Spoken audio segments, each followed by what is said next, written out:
All right. Today I got an opportunity to meet up with Dr. Danielle Davis. As we all know, my name is Demonte Harrison. I am a student at Texas Southern University.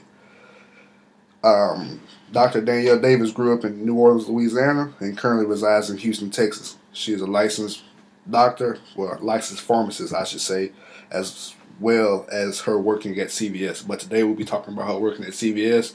We'll be talking about her obligations as well as her job description. So, Dr. Danielle Davis, did you know early in life that you wanted to be a pharmacist? Yes, I think I knew when I was about 12 years old that I'd be a pharmacist. Was there anyone that influenced your decision to go into this field, or was it more of a personal decision? I would say a little bit of both. I knew I wanted to be a doctor, but I didn't want to be a medical doctor because I'm afraid of blood. But I met Dr. Reuben Dixon at KB, which is a drugstore in New Orleans, when I was about 12 years old. Can you briefly describe your education, your degrees that it takes? Let the people know what it takes to be a pharmacist. I know it takes a lot of hard work on your part. Can you? Yes, it does take a lot of hard work. You have to love science and mathematics. It's a 6-year degree in which you obtain a doctorate of pharmacy. So I've been in college 6 years. Okay, now I'm a communication major, so I enjoy interacting. So was there any communication course required for this? Yes. At Xavier, I should say. Yes, at Xavier, when I was there, we had to do an undergraduate speech course, and we also had to do pharmacy communications. Okay, now I know you're a pharmacist, and I know you enjoy it, but do you believe that you will further your education in any way? Well, yearly we do continuing education in order to renew our license. If you mean going back to school for another degree, that I have not decided yet. Okay. Now, it sounds like you really enjoy CVS. Sounds like everything's going well. What sort of hours do you work there? I work some longer hours. I work a 16-hour day. Well, 14 to 16-hour day. From about 8 o'clock in the morning to 11 o'clock at night, 4 days a week. Okay. Are you willing to work your schedule out? You don't have any children, but would you not like that? But I'm saying, if you did have any younger children, would you be willing to change your schedule if you had to? Well, yeah, and as the pharmacy manager, you have the ability to kind of change your schedule along with your staff. I choose to work a 14 to 16-hour day so that I can have more days off in the week, but we do have other pharmacists at CVS. Some work 8 hours, some work 6 hours, so it just depends upon the pharmacy group that you're with and what they're willing to work. Sounds like you have good benefits there almost.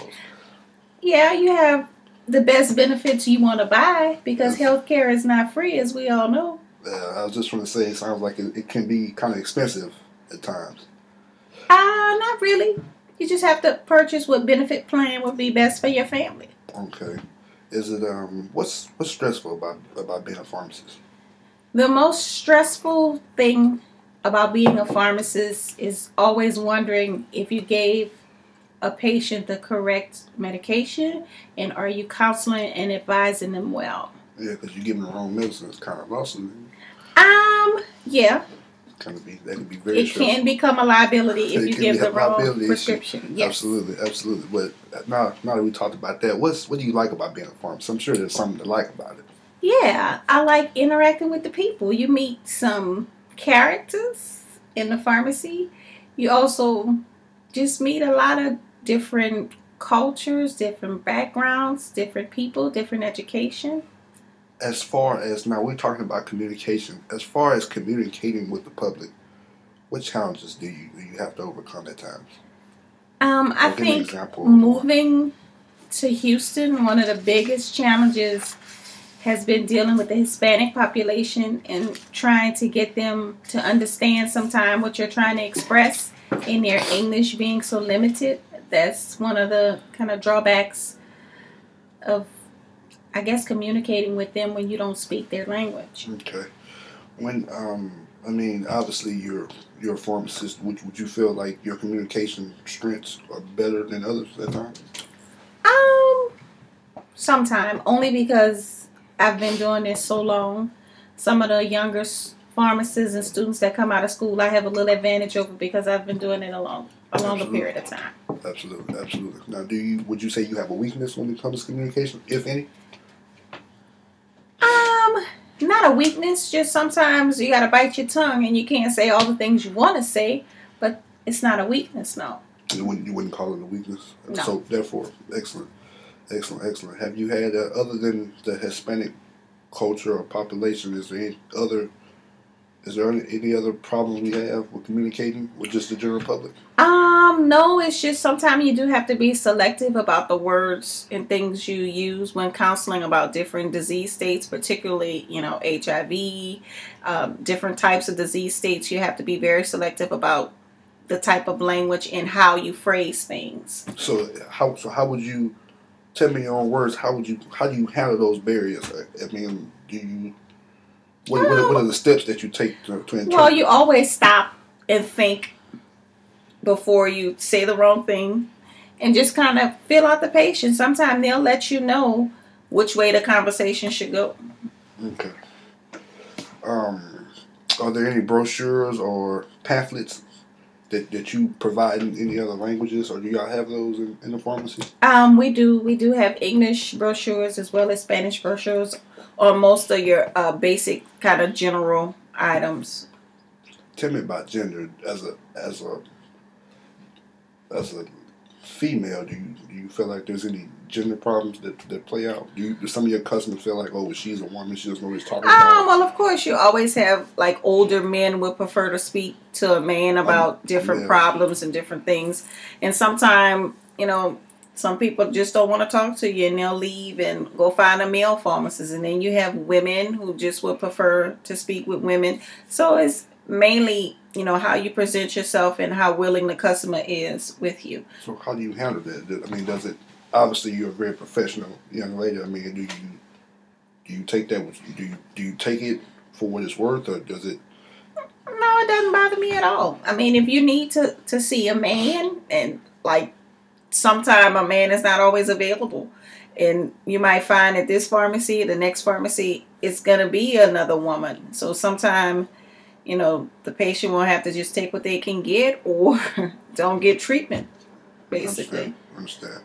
Dude, now, how old were you when you started as a pharmacist?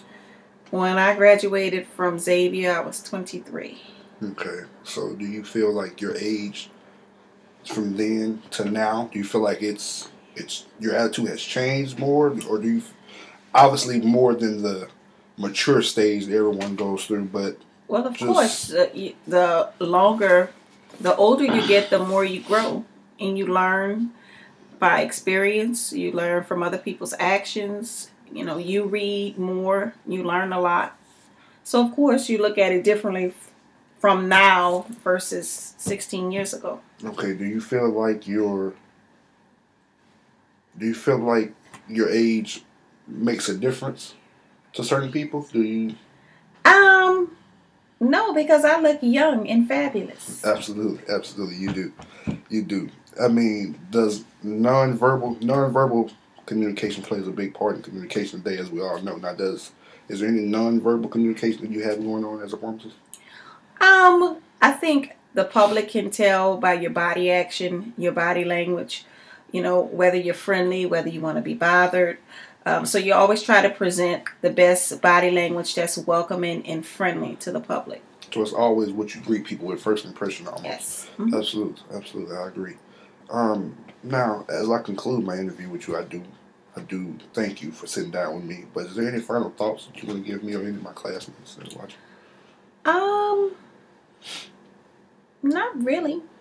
Just kind of, when communicating with the public, be open, be honest, and be sincere, and all of that will come through. Because I say that because I'm in a classroom full of future pharmacists and biology majors and all type of health majors, and I'm the only communication in the class, I believe. But I mean, just for them, just any, final thoughts, words of encouragement. I mean, I know it's a long haul to be a pharmacist. It's not an easy trip. So just continue to do well, keep your eye on the prize, and you'll eventually get it. Study hard. Absolutely. As y'all all can see, I sat down with Dr. Danielle Davis, and I want to say again, we do appreciate you for your time. Me as well as my classmates back home at Texas Southern, we do appreciate you. Thank you.